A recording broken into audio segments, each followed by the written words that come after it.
माझं नाव प्रशांत बाळकृष्ण बोलतात. मी राहणार गव्हाणे गावातून. आणि आज या क्षेत्रामध्ये माझे वडील सुद्धा या क्षेत्रामध्ये काम करायचे. त्याच्यानंतर त्यांचा वारसा म्हणून मी या क्षेत्रामध्ये उतरलो आणि आमच्या विठ्ठलरुक्माई नमन मंडळ आमचं होतंच. ते सध्या तरी आता आमचं बंद आहे, तरी आमची ही कला अजून आम्ही जोपासत आहोत. त्यामुळे आता आमचा हा कार्यक्रम तालुक्याचा हा कार्यक्रम आहे. त्या तालुक्याच्या कार्यक्रमामध्ये आम्हाला एक संधी मिळाली काम करण्यात आणि 40 वर्षाच्या वरचा कार्यक्रम आहे.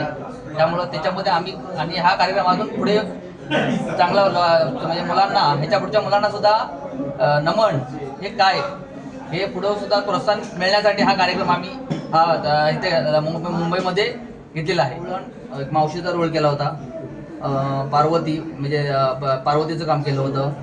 म्हणजे 2-3 पात्र त्याच्यामध्ये माझे होते. कलाकार म्हणून तुम्हाला समाजामध्ये कशी वागणूक भेटली? चांगली भेटली. म्हणजे त्या निमित्तानं 4 लोक मला ओळखतात. त्या कलेच्या माध्यमातून कुठे जरी याच्यामध्ये गेला तरी त्याला आवर्जून ते माझ्याजवळ येतात आणि विचारतात, आतूच कलाकार का, म्हणजे असं हे विचारतात. आणि असं कधी झालं नाही मुंबईमध्ये, म्हणजे आपण आजच हा कार्यक्रम आहे, 40 वर्षाच्या वरचे सर्व कलाकार इथे एकत्र येऊन नमन करतायत आणि हा कार्यक्रम लांजा तालुक्यातील आहे. काय वाटतं, लांजा तालुका वेगवेगळ्या कलांमध्ये वेगवेगळ्या उपक्रमांमध्ये अग्रेसर आहे, त्याबद्दल काय सांगाल? ते लांजा तालुका म्हणजे एक कलाकारांचं माहेरघर म्हणायला लागेल. ते माहेरघर आहे आणि त्या लांजा तालुक्याच्या कलाकारांनी आज हा एक आगळा वेगळा कार्यक्रम आज ह्या लोकांसमोर ठेवत आहे. जाकडी असो, नमन असो, प्रत्येक याच्यामध्ये मागच्या वेळेला 40 वर्षाचे जाकडे 40 वर्षाच्या वरचे कलाकार त्यांचा एक हे झाला, जाकडेचा कार्यक्रम झाला.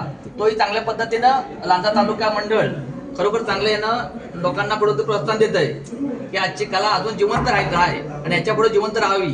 या निमित्तानं लांजा तालुका प्रयत्न केला. तरी मी 8 वर्षापासून या क्षेत्रामध्ये आहे. तेव्हा कोणती भूमिका करायचा पहिला? त्यावेळेला मी स्त्री पात्रापासूनच सुरुवात केली आणि मी स्त्री पात्रच करतोय तेव्हापासून.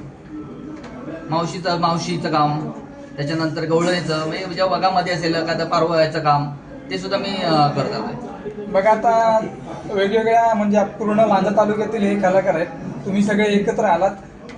तुम्ही ही कशी केलात, म्हणजे या नमनची रिहर्सल वगैरे कशी झाली? आमची खरोखर हसत खेळत आमची रिहर्सल झाली.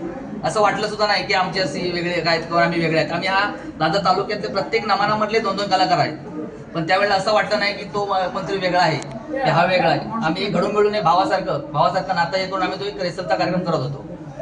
बघा, आपण ह्या व्हिडिओ मार्फत एका कलाकाराची माहिती घेतली. तुम्हाला दादा पुढील वाटचालीसाठी आणि आमच्या चॅनलकडून हार्दिक शुभेच्छा. धन्यवाद.